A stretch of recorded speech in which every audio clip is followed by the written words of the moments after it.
Hello everyone, कैसे हो आप सभी लोग। आई होप आप बहुत अच्छे होंगे और अच्छे से तैयारी भी चल रही होगी। सो आज हम करने वाले हैं एसबीआई क्लर्क मेंस के लिए जनरल अवेयरनेस का मॉक टेस्ट नंबर 3। अगर आपने इसके प्रीवियस मॉक टेस्ट नहीं देखे हैं तो आई बटन पर आप क्लिक कर सकते हो, या फिर जो हमारी प्लेलिस्ट बनी है उसमें आपको हमारी सारी वीडियोस मिल जाएंगी। एंड इस मॉक टेस्ट का जो पीडीएफ है वो हम शेयर करेंगे हमारे टेलीग्राम चैनल पे, जिसका लिंक डिस्क्रिप्शन बॉक्स में आपको मिल जाएगा। आप हमारे टेलीग्राम चैनल को ज्वाइन कर सकते हो और वहां से सारी पीडीएफ्स आप डाउनलोड कर सकते हो। ठीक है, सो चलिए जल्दी से स्टार्ट करेंगे आज का मॉक टेस्ट। सो पहला यहाँ पे आपका क्वेश्चन है, which among the following secured IPL title sponsorship for 2024-2028 worth 300 million US dollar. तो इनमें से कौन सी आपकी कंपनी है जिन्होंने आईपीएल की टाइटल स्पॉन्सरशिप जो है वो सिक्योर की है, वो जीती है, और कितना अमाउंट इन्होंने यहाँ पे किया है इसके लिए, 300 मिलियन यूएस डॉलर का। तो आंसर आपका यहाँ पे है option number E, that is Tata group. ठीक है, 2022-2023 की भी टाटा ग्रुप के पास थी। ठीक है, एंड अभी 2024 से 2028 के 28 के जो टाइटल स्पॉन्सरशिप रहेगी आईपीएल की वो टाटा ग्रुप की रहेगी। ठीक है, तो अभी जो वहाँ पे लिखा आता है टाटा आईपीएल वो आपका सेम ऐसा आपको देखने को मिलेगा यहाँ पे। ठीक है, अब जो ये डील है यहाँ पे एक रिकॉर्ड जो है वो बना है कि हाईएस्ट एवर स्पॉन्सरशिप अमाउंट का यहाँ पे जो है आपका न्यू रिकॉर्ड बना है, और ये अमाउंट कितना है, it is 300 million US dollar. Fine. अब इसके अलावा टाटा ग्रुप के पास जो है विमेंस प्रीमियम लीग की भी स्पॉन्सरशिप है। ठीक है, एंड विमेंस T20 लीग की भी स्पॉन्सरशिप है। ठीक है, तो ये ध्यान में रखना है। इसके अलावा बाकी कंपनीज जिनके पास पहले स्पॉन्सरशिप रही है वो देख लेते हैं। जैसे 2008 से 2012 के बीच में डीएलएफ के पास थी, फिर 2013 से 2015 के बीच में पेप्सी के पास, फिर वीवो 2016 से 2020। ठीक है, फिर बीच में ड्रीम 11 भी आया था, और उसके बाद वीवो की अगेन 2021 में थी, और 22-23 आपकी थी टाटा ग्रुप के पास। ठीक है, now next is which institute secured the top place among the Indian universities in the Times Higher Education World University Ranking 2024। तो जो Times Higher Education World University Ranking है रिसेंटली रिलीज की गई थी, जिनमें इंडिया की जो है टोटल 91, मतलब इस लिस्ट में टोटल इंडिया की 91 यूनिवर्सिटीज जो है वो शामिल की गई हैं। ठीक है, इनमें से भी सब जो है टॉप नंबर पे कौन सी थी, तो आंसर आपका हो जाएगा option number A, that is IISc Bengaluru का आपका रैंक 1 था। ठीक है, देन आपकी आना यूनिवर्सिटी ये सेकेंड नंबर पे थी, जो तमिलनाडु की यूनिवर्सिटी है। जामिया मिलाया इस्लामी यूनिवर्सिटी थर्ड, देन फोर्थ में Mahatma Gandhi university, and fifth में थी आपकी शूली यूनिवर्सिटी, जो basically biotechnology and management science की यूनिवर्सिटी है आपकी हिमाचल प्रदेश में। ठीक है, वहीं पे अगर इनकी रेंज की बात करें, कौन सी रेंज में लाई कर रही है, तो IISc बेंगलुरु जो है ये आपकी 201 से 250 की जो रेंज थी उसमें थी। बाकी ये चार आपकी जो यूनिवर्सिटीज़ हैं ये 501 से 600 के बीच में लाई करती हैं। ठीक है, इसके अलावा एडिशनल इन्फॉर्मेशन यहाँ पे देख लेते हैं कि देखो मैंने आपको बताया 91 इंडियन यूनिवर्सिटीज़ यहाँ पे जो है इंक्लूड की गई थी इस साल। वहीं पे लास्ट ईयर 75 यूनिवर्सिटीज़ थी इंडिया की इस लिस्ट में। ठीक है, इसके साथ साथ इंडिया जो है ये फोर्थ आपकी कंट्री बनी है जिसके सबसे ज़्यादा यहाँ पे जो है यूनिवर्सिटीज़ इस लिस्ट में शामिल की गई हैं। इसके अलावा इस साल यहाँ पे 20 नई जो इंडियन यूनिवर्सिटीज़ थी वो यहाँ पे फीचर की गई हैं, जिसमें से कुछ आपकी हैं IIT, Indian school of mines जो आपका धनबाद झारखंड में है, जैसे IIT पटना हो गया, IIT गुवाहाटी हो गया, ये इसमें पहली बार यहाँ पे फीचर की गई है। ठीक है, ये आपको ध्यान में रखना है।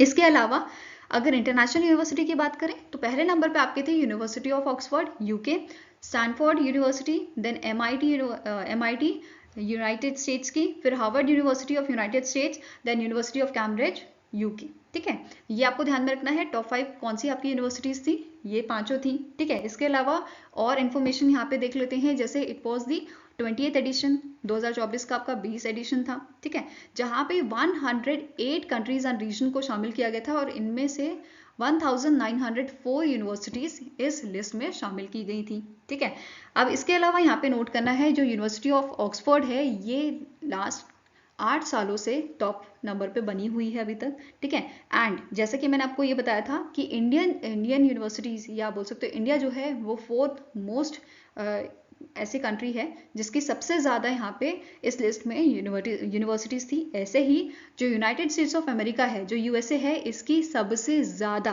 ठीक है, ये बेसिकली टॉप नंबर पे है जिसकी सबसे ज़्यादा इंस्टीट्यूशन इस लिस्ट में शामिल किए गए थे, विच इज़ 169 इंस्टीट्यूशन। इसके बाद नंबर आता है आपका जापान का। जापान की कितने इंस्टीट्यूशन थे, 119 इंस्टीट्यूशन इस लिस्ट में शामिल किए गए थे। ठीक है, नाउ अब स्टार्टिंग इन्फॉर्मेशन जो पूछी जा सकती है, विच इज़ कि जो टाइम्स हायर एजुकेशन है इसके सीईओ कौन है, इनका नाम है पॉल हार्वर्ड और इसका हेडक्वार्टर आपका लंदन यूके में लोकेटेड है। ठीक है, नेक्स्ट क्वेश्चन है which country has become the first country in the world to incorporate a malaria vaccine into its routine national immunisation programme.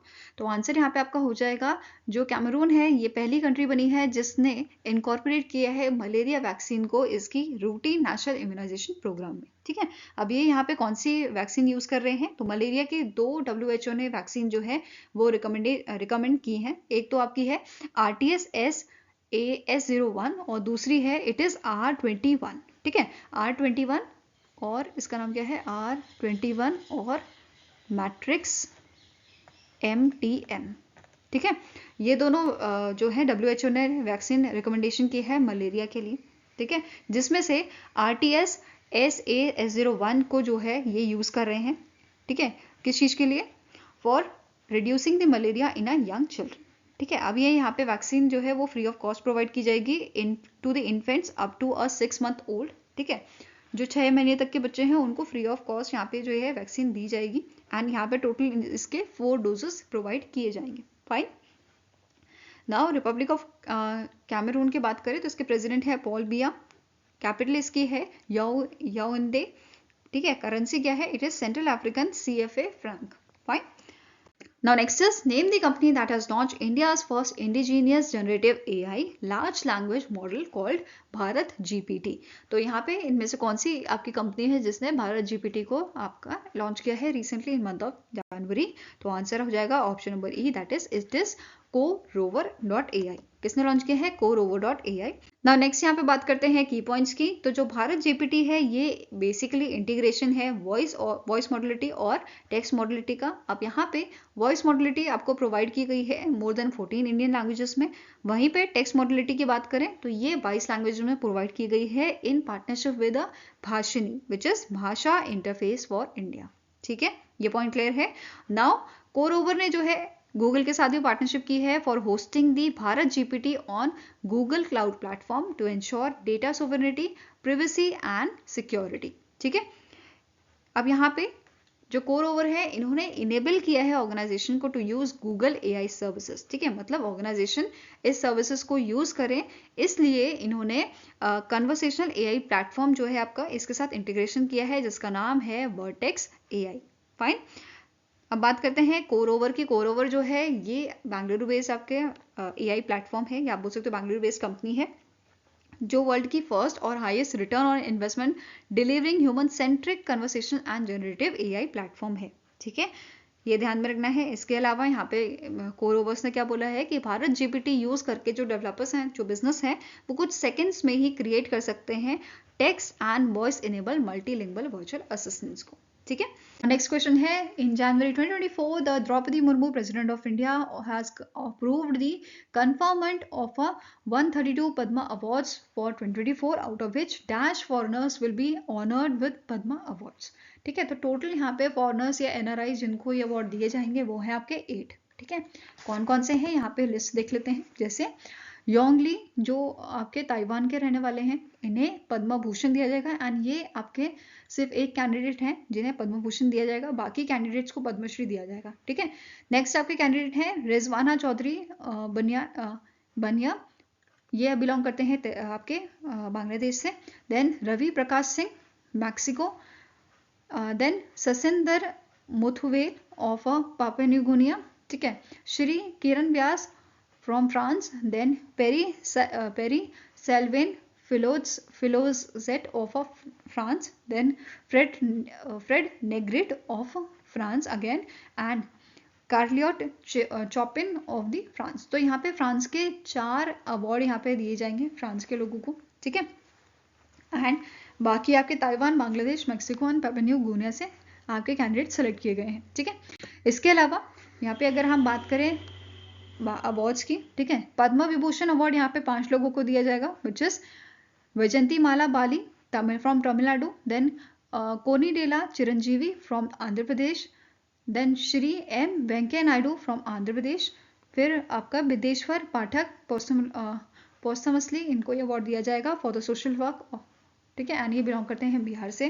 Then Padma Subramaniam ये आपके बिलोंग करते हैं तमिलनाडु से। तो यहाँ पे 5 आपके कैंडिडेट्स हैं जिन्हें पद्म विभूषण से सम्मानित किया जाएगा, 17 पद्म भूषण के हैं एंड 110 आपके पद्मश्री अवार्ड्स हैं जो इस साल यहाँ पे दिए जाएंगे। ठीक है, अब इसके अलावा यहाँ पे नोट करना है जो ये लिस्ट है, इस पूरी लिस्ट में 30 वीमेन सेलेक्ट की गई हैं, ठीक है, पद्मा अवार्ड्स के लिए, जिसमें 8 पर्सन्स आपके हैं from category of foreigners, NRI, PIO, OCI, ठीक है, एंड 9 अवार्ड्स ऐसे हैं जिन्हें मरणोपरांत अवार्ड दिया जा रहा है। ठीक है, now next is recently in Jain Madhabi Puri Buch जो चेयरमैन है सेबी की, इन्होंने लॉन्च किया है 2 unique multilingual initiatives, namely multilingual CAS and buddy Sahayata 24/7 chatbot for dash.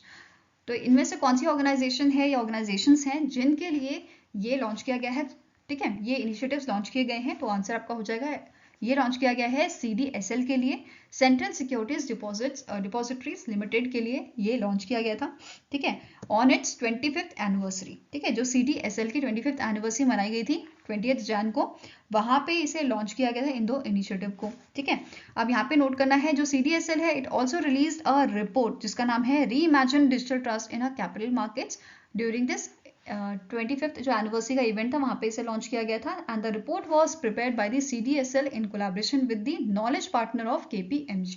ठीक है, CDSL की बात करें तो इसके MD and CEO कौन है? इनका नाम है नेहल वोरा, हेडक्वार्टर इसका मुंबई महाराष्ट्र में लोकेटेड है और इसे 1999 में स्टैब्लिश किया गया था। ठीक है, now next is India ranked dash in the 16th edition of a global innovation index which is published by the World Intellectual Property WIPO while dash tops the list। अब यहाँ पे जो लिस्ट जारी की थी आपके ग्लोबल इनोवेशन इंडेक्स की, ठीक है, 16th एडिशन जो जारी किया गया था, इसमें इंडिया की रैंक थी आपकी 40 रैंक। ठीक है, वहीं पे इसे टॉप किसने किया था? स्विट्जरलैंड ने इसे टॉप किया गया था, स्विट्जरलैंड। ठीक है, आंसर क्या हो जाएगा? Option number D. अब स्विट्जरलैंड जो है फर्स्ट नंबर पे था, सेकंड नंबर पे कौन सी कंट्री थी? स्वीडन थी, थर्ड पे USA, fourth UK and fifth आपकी थी सिंगापुर। ठीक है, ये ध्यान में रखना है। अब यहाँ पे टोटल कितनी आपकी इकोनॉमीज या कंट्रीज को यहाँ पे शामिल किया गया था? 132 जो है टोटल कंट्रीज थी। ठीक है, वहीं पे अगर 2022 की बात करें, 2022 की यहाँ पे बात की जाए तो इंडिया की रैंक यहाँ पे कितनी थी? इंडिया की रैंक सेम थी आपकी 40। ठीक, फर्स्ट अगेन स्विट्जरलैंड यहाँ पे था आपका, सेकेंड कंट्री कौन सी थी? USA थी, एंड थर्ड नंबर पे आपका था स्वीडन। तो ये तीनों आपकी टॉप 3 कंट्रीज थी 2022 की। ठीक है, नाउ अब बात करते हैं WIPO की। WIPO जो है इस इंडेक्स को रिलीज करता है, ठीक है, जिसे 1967 में स्टैब्लिश किया गया था। इसके डायरेक्टर जनरल आपके हैं डेरेन टैंग एंड इसका हेडक्वार्टर आपका है जिनेवा, स्विट्जरलैंड। ठीक है, इसके अलावा अगर इंडिया की रैंकिंग हम देखें 2023 की 40 थी, 2022 में मैंने बताया आपको 40 थी। ठीक है, 2021 में यही रैंक 46 थी, 2015 में 81 एंड 2013 में ये 66 रैंक थी। ठीक है, इसके अलावा अगर हम टॉप 20 रैंक्स की बात करें, टॉप 20 कंट्रीज की बात करें, तो यहाँ पे आपको पूरी लिस्ट जो है इसकी मिल जाएगी। ठीक है, हम ऑलरेडी डिस्कस कर चुके हैं। स्विट्जरलैंड पहले नंबर पे था, Sweden second, US, UK, Singapore, then 6 number पे Finland, Netherlands, Germany, Denmark, Republic of Korea, फिर France, China, Japan, Israel, Canada, Estonia, Hong Kong, फिर आपका ऑस्ट्रिया, नॉर्वे, आइसलैंड, ये आपके टॉप 20 कंट्रीज थी। ठीक है, ये ध्यान में रखनी है आपको। नाउ इससे रिलेटेड इंफॉर्मेशन आपका या इंपॉर्टेंट की पॉइंट्स हम बोल सकते हैं वो डिस्कस करते हैं। जैसे इंडिया की अगर हम बात करें, India was also highlighted as a top innovation economy. ठीक है, इस लिस्ट में इंडिया को हाईलाइट किया गया था as a top innovation economy among the lower middle income countries which is followed by Vietnam and Ukraine. इसके अलावा इंडिया, रिपब्लिक ऑफ मोल्डोवा और Vietnam continue to set a record by being a innovation over the performance for the 13th consecutive year। ठीक है, अब यहाँ पे देखो top किसने किया था? स्विट्जरलैंड ने यहाँ पे टॉप किया था। Switzerland is the most innovative economy in 2023 which is followed bye Sweden, US and UK and Singapore. ठीक है, नाउ इसके अलावा Singapore has entered the top 5 and has taken the leading position among the Southeast Asia, East Asia and Oceania region। ठीक है, अब यहाँ पे अगर हम लोएस्ट रैंक कंट्रीज की बात करें, लास्ट आपकी 5 कंट्रीज कौन सी थी? तो आपकी 128th रैंक थी आपकी गुयाना की, फिर माली 129, 130th रैंक बुरुंडी, फिर आपका नाइगर 131st रैंक थी एंड 132 रैंक जो थी वो आपकी थी अंगोला की। ठीक है, तो लास्ट 5 कंट्रीज पे आपको याद रखनी है, जिनकी लोएस्ट रैंक थी। नेक्स्ट आपका क्वेश्चन है, the defence acquisition council recently in September granted acceptance of necessity for a 9 procurement proposal worth ₹-crore.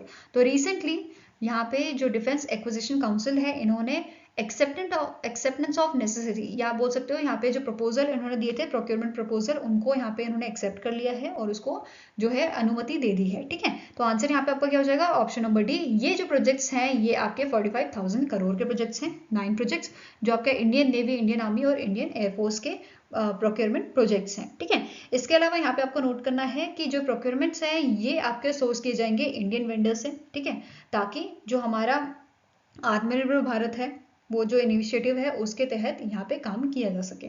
ठीक है, ये ध्यान में रखना है। नाउ नेक्स्ट यहाँ पे बात करते हैं प्रोक्योरमेंट की। इंडियन आर्मी की अगर बात की जाए, ठीक है, इंडियन आर्मी के लिए यहाँ पे जो प्रोक्योरमेंट फाइनल किया गया है या अप्रूवल दिया गया है, वो दिया गया है light armoured multipurpose vehicle, that is LAMV, and integrated surveillance and targeting system, that is ISET-S। ठीक है, इसके अलावा यहाँ पे जो डिफेंस एक्विजिशन काउंसिल है, इन्होंने क्लियर किया है प्रोक्योरमेंट किसका, high mobility vehicle, gun towing vehicles for a swift mobilisation and deployment of artillery guns and radars. ठीक है, अब इन प्रोक्योरमेंट की मदद से इंडियन आर्मी की प्रोटेक्शन, मोबिलिटी, अटैक कैपेबिलिटी और सर्वेबिलिटी जो है वो एनहांस होगी। ठीक है, इसके अलावा इंडियन एयरफोर्स की बात की जाए तो यहाँ पे जो एवियोनिक अपग्रेड है टोरिनोर एयरक्राफ्ट का, उसके लिए अप्रूवल दिया गया है। फिर procurement of a Dhruvastra short range air to air surface missile, इसके अलावा ALH-MK4 हेलीकॉप्टर्स एंड यहाँ पे 12 Su-30 MKI एयरक्राफ्ट जो है इनको यहाँ पे अप्रूवल दिया गया है। ठीक है, अब इस प्रोक्योरमेंट से जो इंडियन एयरफोर्स है इनकी ऑपरेशन एक्यूरेसी एंड रिलायबिलिटी बढ़ेगी। ठीक है, इसके अलावा इंडियन नेवी की बात करें तो DAC ने यहाँ पे अप्रूवल दिया है for the next generation survey vessel for the Indian navy which will greatly enhance the capabilities in performing hydrographic operations. तो हाइड्रोग्राफिक ऑपरेशंस को यहाँ पे एनहांस करने के लिए नेक्स्ट जनरेशन सर्वे वेसल्स को जो है अप्रूवल दिया गया है।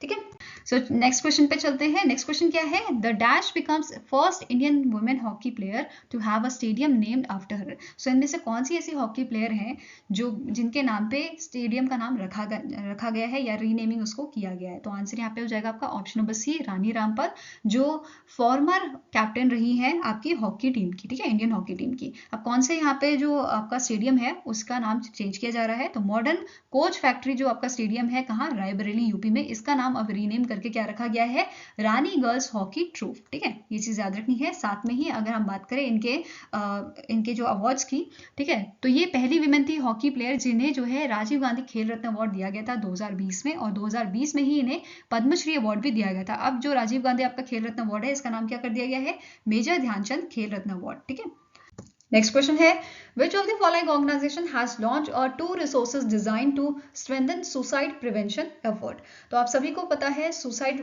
प्रिवेंशन डे आपका कब होता है। ठीक है, वो ऑब्जर्व किया जाता है आपका 10 सितंबर को। ठीक है, अब उसी दिन यहाँ पे एक ऑर्गेनाइजेशन थी जिसने लॉन्च किए हैं 2 रिसोर्सेस जो डिजाइन किए हैं किस चीज के लिए, स्ट्रेंथन करने के लिए सुसाइड प्रिवेंशन एफर्ट्स को। तो पहला यहाँ पे जो आपका रिसोर्स है ये है 4th version of preventing suicide, resources for media professionals 2023 update is produced in collaboration with the international association for suicide prevention. इसके साथ साथ यहाँ पे सेकंड रिसोर्स की बात करें, it is your policy brief on the health aspects of decriminalization of a suicide and suicide attempt. तो ये 2 रिसोर्सेस यहाँ पे लॉन्च किए थे on occasion of a suicide prevention day. किसने यहाँ पे इसे जो है लॉन्च किया था, तो it was launch by the World Health Organization. ठीक है, आंसर यहाँ पे क्या हो जाएगा आपका ऑप्शन नंबर बी। ठीक है, अब वर्ल्ड हेल्थ ऑर्गेनाइजेशन का हेडक्वार्टर कहाँ पे है, ये लोकेटेड आपका जिनेवा स्विट्जरलैंड। ठीक है, एंड इसके डायरेक्टर जनरल कौन है, इनका नाम है टेड्रोस एडनोम। क्या नाम है, टेड्रोस एडनोम। ठीक है, नेक्स्ट आपका क्वेश्चन है, which state has launch a new e-Bhoomi portal to further ease the process of purchasing land for the development of a government projects. तो आंसर यहाँ पे आपका हो जाएगा, that is it was launch by the Haryana government. Haryana के जो CM है, chief minister जो है मनोहर लाल खट्टर, उन्होंने इसे लॉन्च किया था इस पोर्टल को। इसके साथ साथ इन्होंने मुख्यमंत्री शहरी आवास योजना पोर्टल भी लॉन्च किया था, जो पोर्टल आपका इकोनॉमिक वीकर सेक्शन के जो लोग होते हैं जिनकी इनकम 1.8 लाख से कम होती है, उनको यहाँ पे हाउसिंग प्रोवाइड करते हैं, हाउस प्रोवाइड करते हैं। ठीक है, इसके साथ साथ नो लिटिगेशन पॉलिसी पोर्टल भी उन्होंने यहाँ पे लॉन्च किया है, और इसके अलावा MHJIS पोर्टल इन्होंने लॉन्च किया है, जो रिप्लेस करेगा ई रवाना पोर्टल को। ठीक है, जो किसके लिए आपका है, for stopping the illegal mining इन हरियाणा। ठीक है, नाउ नेक्स्ट आपको क्वेश्चन है, name the company that has recently in December launch its mobile trading app जिसका नाम है sky on Amazon web services cloud. तो इनमें से कौन सी कंपनी है जिन्होंने जो है अपनी ट्रेडिंग ऐप लॉन्च की है स्काई नाम से? तो आंसर आपका हो जाएगा इट इज HDFC सिक्योरिटीज। ठीक है, answer here is option number B. ठीक है, और यहाँ पे HDFC सिक्योरिटीज की बात की जाए तो इसके MD एंड CEO कौन है? इनका नाम है धीरज रेली, एंड इसका हेडक्वार्टर आपका मुंबई महाराष्ट्र में लोकेटेड है, और इस ऐप का नाम क्या है? HDFC Sky।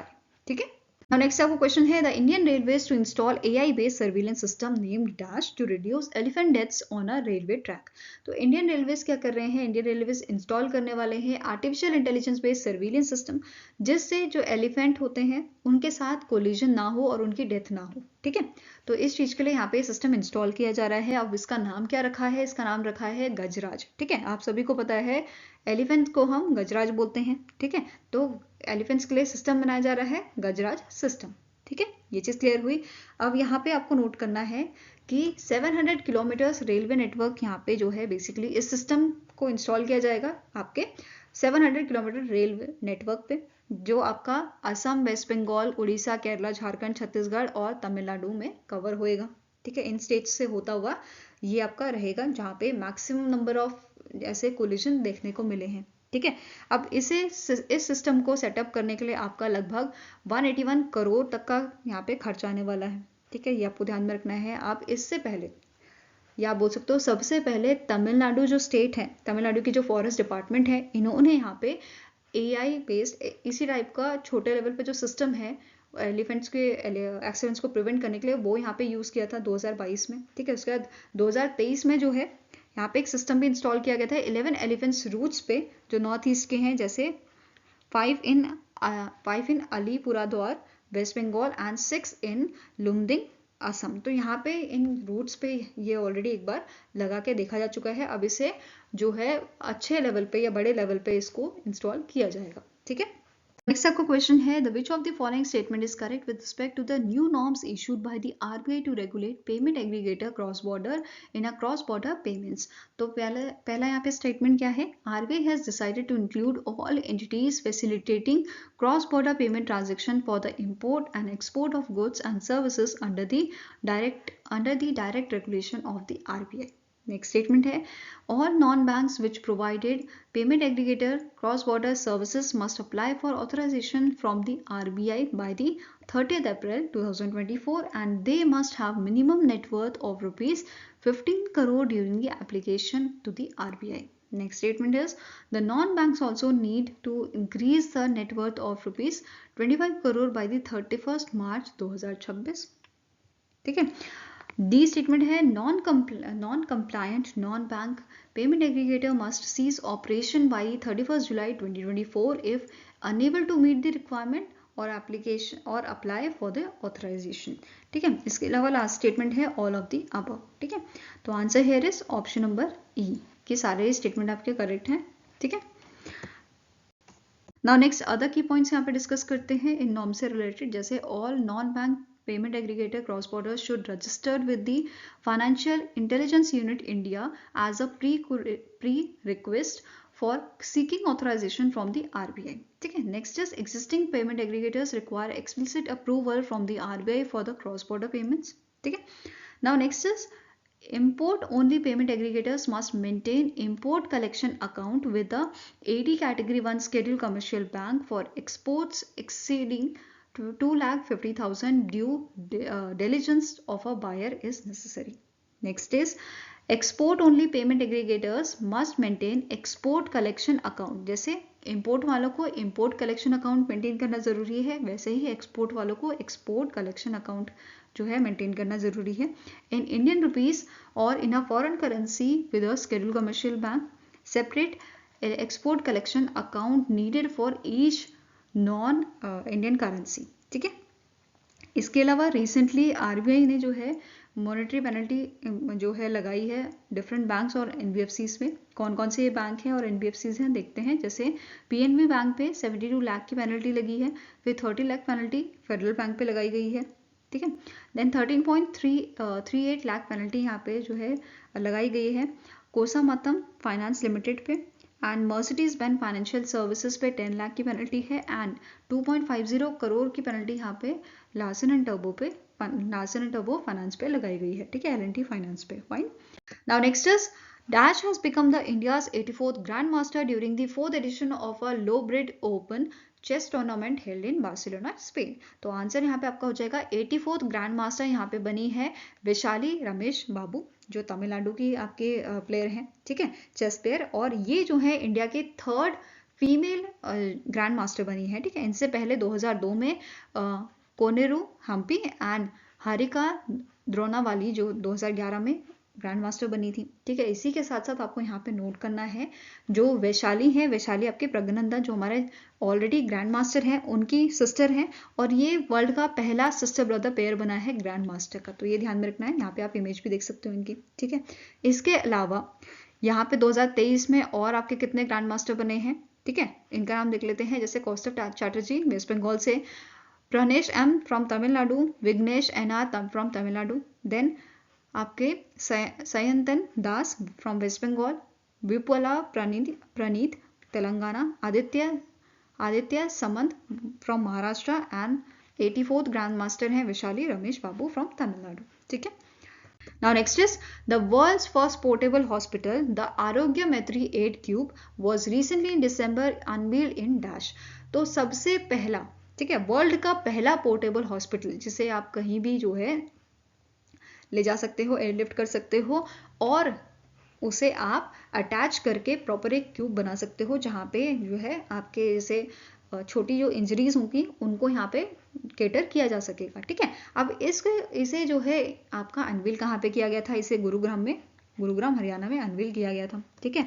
अब ये जो आपका बेसिकली पोर्टेबल 8 क्यूब है, इसे डेवलप किसने किया है, डिजाइन किसने किया है, तो इसे डिजाइन किया गया है अंडर दी प्रोजेक्ट भीष्म। इसका फुल फॉर्म आपको याद रखना है, इस प्रोजेक्ट का नाम है भारत हेल्थ इनिशिएटिव फॉर सहयोग हिता एंड मैत्री। इस प्रोजेक्ट के अंडर इसे जो है डेवलप किया गया है, ठीक है। अब इंपॉर्टेंट क्यों है, क्योंकि ये वर्ल्ड का पहला पोर्टेबल हॉस्पिटल है, ठीक है। साथ में ही आपको नोट करना है कि इसमें 72 डिटैचेबल मिनी क्यूब्स हैं, जिसे जोड़ के आप इसे वो जो है एक प्रॉपर क्यूब बना सकते हो, और डिटैचेबल बंद करके इसको जो है एयरलिफ्ट करके आप कहीं भी ले जाओ इसको, ठीक है। साथ में ही आपको यहाँ पे ये देखना है कि यहाँ पे इसकी जो कैपेसिटी है वो 200 पेशेंट्स की है, ठीक है। यहाँ पे आप जो है इसको देख सकते हो किस टाइप का ये आपका दिखेगा, ठीक है। और जैसे आपकी बुलेट इंजरीज हो गई, बर्न्स हो गया, या हेड हो गया, स्पाइनल चेस्ट इंजरीज यहाँ पे केटर की जा सकती हैं, ठीक है। एक तरह से आप बोलो कि इमरजेंसी के लिए ये पोर्टेबल हॉस्पिटल जो है वो बहुत बेनिफिशियल है, ठीक है।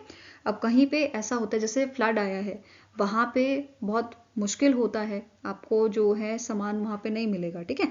तो आप इसे इजीली जो है एयरलिफ्ट करके ले जाओ, और वहाँ पे आप इमरजेंसी में जो है जो पेशेंट्स हैं उनको देख सकते हो आसानी से, तो काफ़ी हेल्पफुल ये रहेगा, ठीक है। नाउ नेक्स्ट आपका क्वेश्चन है, which company recently in November signed a 15-year agreement worth ₹63,000 crore with a GAIL India Limited to supply propane to India's first propane dehydrogenation and polypropylene plant project in a असर महाराष्ट्र। तो answer आपका हो जाएगा it is Bharat petroleum corporation limited, जिन्होंने गेल India के साथ ये MOU sign किया है 15-year agreement for the supply of a propane, ठीक है। नाउ जो गेल इंडिया प्रोपेन ये जो बेसिकली प्लांट है, ये प्लांट जो है ये आपका लॉन्च किया जाएगा 2025 में, तो ये भी ध्यान में रखना है। अब यहाँ पे स्टार्टिंग इन्फॉर्मेशन की बात कर लेते हैं। बीपीसीएल के आपके जो करंट आपके चेयरमैन एंड मैनेजिंग डायरेक्टर हैं, इनका नाम क्या है, जी कृष्ण कुमार, और इसका हेडक्वार्टर आपका मुंबई महाराष्ट्र में लोकेटेड है। वहीं पे गेल इंडिया की बात करें तो इसके आपके चेयरपर्सन हैं संदीप कुमार गुप्ता, और इसका हेडक्वार्टर आपका न्यू दिल्ली में स्थित है, ठीक है। Now next is which state government has approved the Abua Awas Yojana to build 8 lakh Pakka houses for the homeless in the state with a total budget of 16,320 crore. तो बेसिकली ये जो scheme है आपकी, ये झारखंड के जो गवर्नमेंट है उन्होंने इसे लॉन्च किया है। ठीक है, आंसर आपका हो जाएगा ऑप्शन नंबर डी। ये आपकी जो स्कीम है, it is basically housing scheme for the poor. ठीक है, यहाँ पे 3 फेजेस में जो है घर बनाए जाएंगे। कौन कौन सी कैसी कैसी फेजेस हैं ये देख लेते हैं। जैसे जो फर्स्ट फेज है आपका, ये फाइनेंशियल ईयर 2023-2024 का है, जिसमें 2 लाख हाउसेस यहाँ पे कंस्ट्रक्ट किए जा रहे हैं। फिर सेकेंड फेज जो है 2024-25 which is in which 3.5 lakh houses will be created constructed. ठीक है, थर्ड फेज में 2.5 लाख हाउसेस आपके जो है बनाए जाएंगे, पक्का हाउसेस यहाँ पे बनाए जाएंगे। ठीक है, for the financial year 2025-2026। Fine. Our next question है, recently in November, Union Minister Ashwini Vaishnav announced that India will be hosting the World Telecommunication Standardization Assembly in 2024. The previous edition was held in Dash. तो आपका जो previous edition था WTSA 20, ये आपका India host करने वाला था पहले, बट ड्यू टू कोविड-19 इसे होस्ट किया था जिनेवा, स्विट्जरलैंड में। ठीक है, तो आंसर यहाँ पे आपका क्या हो जाएगा, ऑप्शन नंबर बी, और इसे मार्च 2022 में जो है होस्ट किया गया था। फाइन, ये ध्यान में रखना आपको। नाउ इससे रिलेटेड इन्फॉर्मेशन देख लेते हैं। जैसे वर्ल्ड टेलीकम्युनिकेशन स्टैंडर्डाइजेशन असेंबली जो है, ठीक है, ये बेसिकली ये आपका गवर्न कौन करता है। ठीक है, International Telecommunication Union Telecommunication Standardization Sector, that is ITUT। ठीक है, अब ये जो ऑर्गेनाइजेशन है, इसका काम क्या होता है। इसका काम बेसिकली ये है कि जो telecommunication and information communication technology होती है, इसके कुछ स्टैंडर्ड होते हैं, उनके लिए कोऑर्डिनेट करना। ठीक है, तो ये कोऑर्डिनेट करने का यहाँ पे काम करती है। इसकी रिस्पॉन्सिबिलिटी क्या है कि ये सबको कोऑर्डिनेट करेगी यहाँ पे। फाइन, अब यहाँ पे आपको नोट करना है जो WTSA है, ठीक है, वर्ल्ड टेलीकम्युनिकेशन स्टैंडर्डाइजेशन असेंबली जो है, ये बेसिकली जो 3 वर्ल्ड कॉन्फ्रेंसेस होती हैं आपकी, जो ITU ऑर्गेनाइज करते हैं, उसका एक पार्ट है। ठीक है, बाकी 2 पार्ट्स आपके कौन कौन से हैं। It is world radio communication conference, जो आपकी हेल्ड होती है वंस इन एवरी 3 और 4 ईयर। देन नेक्स्ट आती है वर्ल्ड टेलीकम्युनिकेशन डेवलपमेंट कॉन्फ्रेंस, जो आपकी 4 साल में एक बार होती है। ऐसे ही जो आपकी वर्ल्ड टेलीकम्युनिकेशन स्टैंडर्डाइजेशन असेंबली है, ये भी आपकी जो है 4 साल में एक बार ही हेल्ड होती है। फाइन, Now next question है, name the personality who is nominated as a regional director of a World Health Organization South East Asia region। तो इनमें से कौन से पर्सन है जिनको अपॉइंट किया गया था, जिनको नॉमिनेट किया गया है regional director World Health Organization के साउथ ईस्ट एशिया रीजन का, SEAR का। तो आंसर है इज ऑप्शन नंबर डी। इनका नाम है सैमा वाजिद, जो बांग्लादेश के हैं, और इन्होंने रिप्लेस किसे किया था, पूनम खेत्रपाल सिंह को। और इनका जो टेन्योर है आपका, ये 1 फरवरी से स्टार्ट हो गया। ठीक है, नेक्स्ट क्वेश्चन है, recently in October, Union Minister Amit Shah inaugurates India's first nano diammonia phosphate, that is DAP liquid plant at Dash। तो आंसर आपका हो जाएगा, दैट इज इंडिया का पहला आपका नैनो DAP प्लांट जो है, ये इनॉग्रेट किया गया है कलोल में। ठीक है, कहाँ पे, कलोल इन गांधीनगर गुजरात। ठीक है, आंसर क्या हो जाएगा, ऑप्शन नंबर सी। अब इसके साथ साथ आपको ये भी नोट करना है कि लास्ट ईयर, ठीक है, 2022 में PM मोदी जी ने भी इनॉग्रेट किया था वर्ल्ड का फर्स्ट नैनो यूरिया लिक्विड, कहाँ पे, कलोल में किया था। ये ध्यान में रखना है, जो आपका बेसिकली सेटअप किया था इफ्को ने। ठीक है, अब ये वाला जो आपका प्लांट है ना, फर्स्ट नैनो डाइअमोनिया फॉस्फेट, ये भी आपका सेटअप किया है इफ्को ने, और इसका कॉस्ट कितना है, इट इज 300 करोड़। और ये सेकेंड इफ्को प्लांट है जो गुजरात में सेटअप किया गया है। अब इफ्को की बात की जाए तो इफ्को के चेयरमैन कौन है, इनका नाम है दिलीप शांघानी। इसका हेडक्वार्टर न्यू दिल्ली में है और इसे 1967 में एस्टैब्लिश किया गया था। ठीक है, Now next is, according to the government report titled The Third National Communication to United Nations Framework Convention on Climate Change, India reduced its GDP, gross domestic product emission intensity by -% between 2005 and 2019। तो यहाँ पे सबसे पहले तो आपके दिमाग में आएगा कि एमिशन, जो आपका GDP एमिशन इंटेंसिटी होता क्या है। अब देखो, एमिशन इंटेंसिटी या GDP एमिशन इंटेंसिटी ये है क्या, इसे हम कैलकुलेट करते हैं कि total green house gas emission जो हो रहा है, which is divided by total gross domestic product of a country. ठीक है, तो इससे हमारा एमिशन इंटेंसिटी निकल जाता है। और यहाँ पे इन्होंने बोला है 2005 से 2019 के बीच में जो ये आपका एमिशन इंटेंसिटी है, ये कितना % आपका रिड्यूस हुआ है, तो ये आपका रिड्यूस हुआ है 33%, जो काफ़ी अच्छी न्यूज़ है। एंड ये आपका, आप लगा सकते हो, it is 11 years ahead of our target। ठीक है। नाउ नेक्स्ट आपका यहाँ पे बात करते हैं की पॉइंट्स की, जो यहाँ पे हाईलाइटेड पॉइंट्स हैं, इंपॉर्टेंट पॉइंट्स हैं।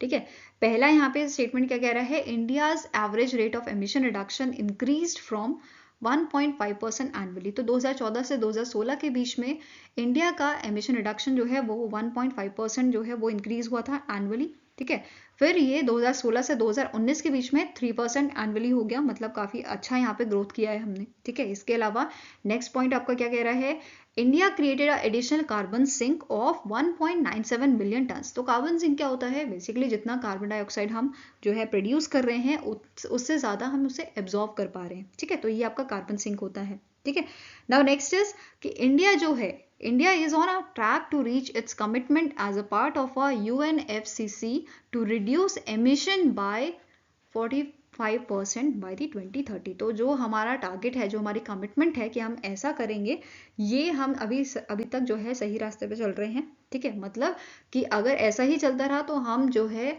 अपना जो टारगेट हमने बोला है वो बहुत जल्द ही अचीव कर लेंगे और टाइमली अचीव कर लेंगे। ठीक है, now next is forest and trees amount जो इंडिया में आपको है देखने को मिलेंगे, ये है 24.56%। ठीक है, ये ध्यान में रखना है। नाउ नेक्स्ट पॉइंट है the land use change and forestry sector removed 4,85,472 giga tons of carbon dioxide equivalent of emission. ठीक है, तो यहाँ पे ये पूरा डेटा आपको बता रहा है कि कितना कार्बन डाइऑक्साइड जो है, ठीक है, giga tons of carbon dioxide यहाँ पे रिमूव हो रहा है बिकॉज ऑफ दीज फॉरेस्ट। ठीक है, then last point is considering the total emission and removals, India's net additional emission in 2019 were, it was 26,46,556। ठीक है, which is somewhere around 2.6 billion tons of CO2। ठीक है, CO2 emission। Next question है, which company recently in October has launched its maiden mutual fund scheme जिसका नाम है Nifty large mid cap 250 index fund and LS tax saver Nifty large mid cap 250 index fund. तो ये कौन सी company है जिसने इसे लॉन्च किया है इन फंड स्कीम्स को? तो इसे लॉन्च किया है जीरोधा फंड हाउस ने, जो एक जॉइंट वेंचर है आपका जीरोधा ब्रोकिंग लिमिटेड का एंड स्मॉल टेक्नोलॉजीज का। ठीक है, अब जीरोधा फंड हाउस का हेडक्वार्टर कहाँ पे है? तो ये बेंगलुरु कर्नाटका में है और इसके सीईओ कौन है? इनका नाम है Vishal Jain. Fine. Next question है, which of the following option is correct regarding the Bharat takes 2024 event? तो जो भारत टेक्स 24 इवेंट आपका होगा 2024 का, ये फरवरी में होगा अगले साल। इसके बारे में स्टेटमेंट देखते हैं। India is set to host Bharat takes 2024, the world's largest textile event from 26 to 29 of February 2024 at the Bharat Mandapam and Yashobhumi in New Delhi, Delhi. Second is the event will be organized by the Consortium of Textile Export Promotion Council with the support of Ministry of Textile। अब recently यहाँ पे जो union minister है पीयूष गोयल, इन्होंने launch किया था fair logo, website and video of Bharat Tex 2023। ठीक है, अब स्टेटमेंट यहाँ पे आपको बतानी है कौन सी करेक्ट है। तो आंसर क्या हो जाएगा? सारी ही स्टेटमेंट करेक्ट है, ऑल ABC आर करेक्ट। ठीक है, ये ध्यान में रखना है। इसके अलावा यहाँ पे आपको नोट करना है जो भारत टेक्स 2024 है, basically it is a embodiment of India's 5F vision. क्या है ये 5F vision? Farm to fibre, factory to fashion to foreign. ठीक है, 5F विजन ये है। इसके अलावा यहाँ पे एक और चीज पूछी जा सकती है कि इंडियन गवर्नमेंट का टारगेट क्या है 2030 तक का। ठीक है, अब अगर हम बात करें यहाँ पे टेक्सटाइल प्रोडक्शन की, तो 250 बिलियन का इंडिया का जो है $250 बिलियन का इंडिया का टारगेट है टेक्सटाइल प्रोडक्शन का। ठीक है, वहीं पे अगर एक्सपोर्ट की बात करें, एक्सपोर्ट का टारगेट कितना है यहाँ पे? 100 बिलियन US का बाय 2030। ठीक है, नाउ नेक्स्ट आपका क्वेश्चन है, the heartland Tripura which was seen in news is a scheme associated with which field? तो किससे रिलेटेड ये आपकी कौन सी फील्ड से रिलेटेड ये आपकी स्कीम थी? तो आंसर है option number D, that is employment से रिलेटेड। अब यहाँ पे जो यूनियन मिनिस्टर ऑफ स्टेट है, बेसिकली जो राजीव चंद्रशेखर जी हैं, इन्होंने इस स्कीम को लॉन्च किया था, इस प्रोजेक्ट को लॉन्च किया था जिसका नाम है हार्टलैंड त्रिपुरा, ताकि एनहांस किया जा सके employability and skills of a youth of Tripura. अब यहाँ पे जो ये प्रोजेक्ट है, इस प्रोजेक्ट के तहत पार्टनरशिप की गई है डिलॉट इंडिया और national institute of electronics and information technology के साथ। ठीक है, ये आपको ध्यान में रखना है। Now next is which of the following option is incorrect with respect to Pradhan Mantri Anusuchit जाति अभ्युदय योजना? ठीक है। अब ये जो योजना है बेसिकली ये आपका कॉम्बिनेशन है, या बोल सकते हो बेसिकली दो यहाँ पे डिफरेंट स्कीम्स जो हैं जिनका एम सेम ही था उसको यहाँ पे कंबाइन कर दिया गया है, मर्ज कर दिया गया है। तो उसी पे बेस ये आपके स्टेटमेंट्स हैं। प्रधानमंत्री अनुसूचित जाति अभ्युदय योजना जो पीएम अजय योजना है is merge scheme of centrally sponsored scheme implemented since 2021 to 2022 with an aim to reduce poverty of a scheduled caste community. Next is the scheme are प्रधानमंत्री, मतलब जो इसमें मर्ज की गई हैं वो स्कीम कौन कौन सी हैं? प्रधानमंत्री Adarsh Gram Yojana, special central assistant to आपका शेड्यूल कास्ट सब प्लान एंड बाबू जगजीवन राम छत्र आवास योजना। ठीक है, तो ये तीन इसमें मर्ज की गई हैं। इसके अलावा तीसरा स्टेटमेंट क्या है? The scheme is implemented through the Department of Social Justice and Empowerment under the Ministry of Social Justice and Empowerment. अब यहाँ पे क्वेश्चन क्या है? Correct statement. पहले नेक्स्ट स्टेटमेंट क्या है? Both A and B and और ए बी एंड सी। तो करेक्ट यहाँ पे सारे ही स्टेटमेंट है आपके ए बी एंड सी। ठीक है, ये तीनों ही करेक्ट हैं। तो आंसर क्या हो जाएगा? It is option number E. Fine. इसके अलावा यहाँ पे आपको नोट करना है तीन कंपोनेंट है आपके पीएम अजय के। कौन कौन से कंपोनेंट है? Development of a your schedule caste dominated village in a Adarsh Gram, grant in aid for strict for district state level project और social for a social economic betterment of schedule caste. ठीक है, next is the construction of hostel in a higher education institution and school at that are funded by the centre, state और UT government. ठीक है, ये आपको ध्यान में रखना है। Next is name the personality who has launch the Kasturi cotton Bharat website to enhance the quality and traceability of a Indian cotton. तो ये किसने लॉन्च किया था? तो इसे लॉन्च किया था हमारे जो टेक्सटाइल मिनिस्टर हैं, ठीक है, पीयूष गोयल जी ने। तो आंसर क्या हो जाएगा? Option number C. अब यहाँ पे एक और चीज नोट करना है, जो ये ब्रांड है बेसिकली, ठीक है, it is a cotton brand of India, Kasturi cotton Bharat के नाम से जिसे जो ब्रांड है। अब इसे जो है जब वर्ल्ड कॉटन डे था 7 अक्टूबर को, ठीक है, 7 अक्टूबर 2023 को इस ब्रांड को जो है अनाउंस किया गया था by the Ministry of textile.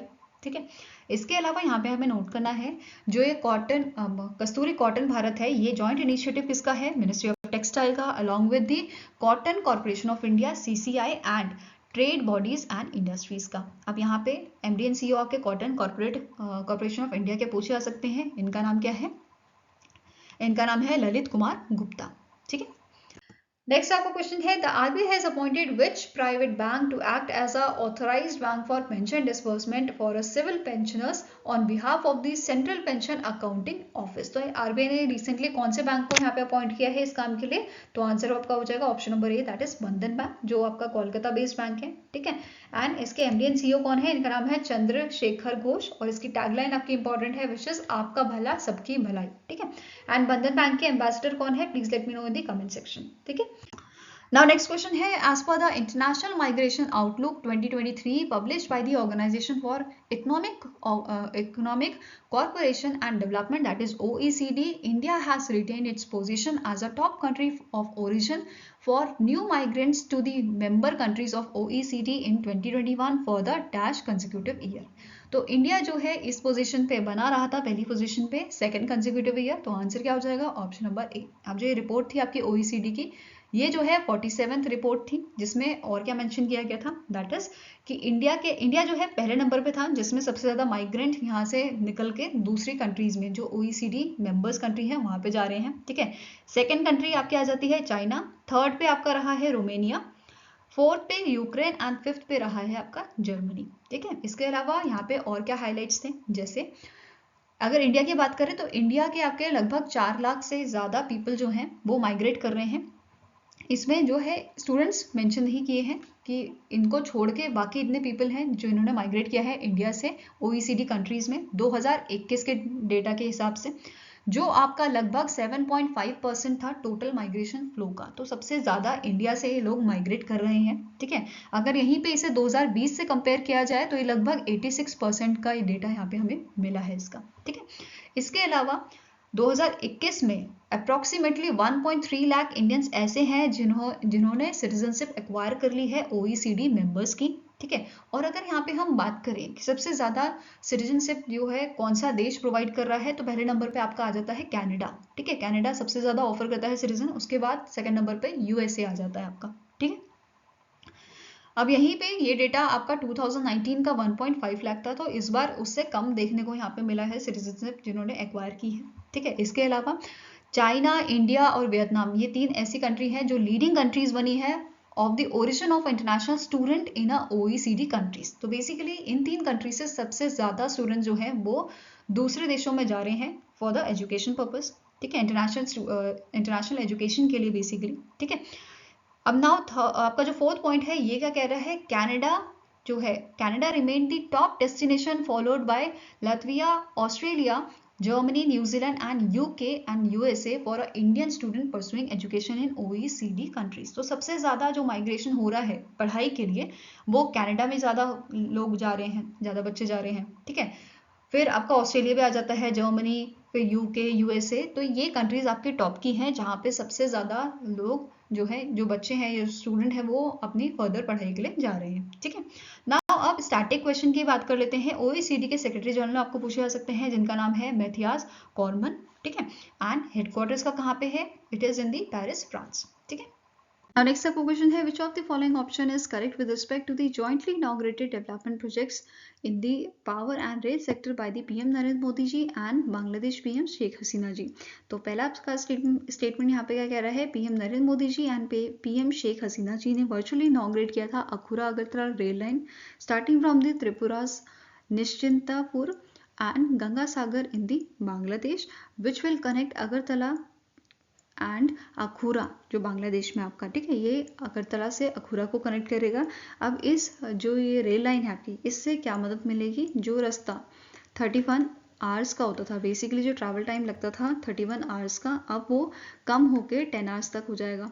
ठीक है, तो ये सहूलियत यहाँ पे मिलने वाली है। नेक्स्ट स्टेटमेंट है, Khulna Mongla port rail line which encompasses the construction of a 65 kilometres broad gauge rail route that will connect Mongla port to the existing rail network in a Khulna। ठीक है, नेक्स्ट स्टेटमेंट है, unit second of a मैत्री support thermal power plant was jointly inaugurated under the Indian concessional financing scheme loan of rupees 1.6 billion US dollar in a 1320 megawatt super thermal power plant located in the Rampal in Khulna division of Bangladesh। ठीक है, अब यहाँ पे क्या बोला गया है, इनमें से कौन सी स्टेटमेंट आपके करेक्ट है, तो आंसर हो जाएगा option number A, that is all 1, 2 and 3 statements are correct. इसके अलावा हमें यहाँ पे नोट करना है, ठीक है, जैसे Akhaura Agartala cross border rail link की हमने बात की, जिसमें हमारा जो ट्रैवल टाइम है वो कम हो जाएगा। कितना कम होएगा, वो आपका 10 आवर्स का हो जाएगा। ठीक है, अब यहाँ पे लेंथ की बात करें तो इसकी रेल लिंक की लेंथ कितनी है, इट इज़ 12.24 किलोमीटर, जिसमें से 6.78 किलोमीटर आपका बांग्लादेश में है। ठीक है, वहीं पे 5.46 किलोमीटर आपका त्रिपुरा में रहेगा, अगरतला में। ठीक है, नेक्स्ट इज जो आपका थर्ड स्टेटमेंट है, unit second of Maitree's super thermal power plant. ठीक है, अब ये जो प्रोजेक्ट है इसको इम्प्लीमेंट किसने किया था, इस प्रोजेक्ट को इम्प्लीमेंट किया था Bangladesh India friendship power company limited. ठीक है, जिसमें 50-50% का जो शेयर है या जॉइंट वेंचर है वो कौन कौन सी कंपनी का है, NTPC लिमिटेड का, और दूसरी है बांग्लादेश पावर डेवलपमेंट बोर्ड का। ठीक है, एंड जो यूनिट 1 आपका मैत्री सुपर थर्मल पावर प्लांट है, ये आपका इनॉग्रेट किया गया था 2022 में। ठीक है, आई होप गाइस आपको ये वीडियो पसंद आया हो। अगर पसंद आया तो लाइक एंड शेयर जरूर कीजिएगा, और हमारे साथ जुड़ने के लिए हमारे चैनल को सब्सक्राइब कीजिएगा। अगर आपके कुछ सजेशन है तो आप हमें मेल कर सकते हैं benchmarkstudy007@gmail.com पे, या फिर आप हमें कमेंट सेक्शन में भी लिख सकते हैं। सो मिलेंगे ऐसे ही नेक्स्ट वीडियो के साथ। Till then take care, have a nice day and all the best for your preparations.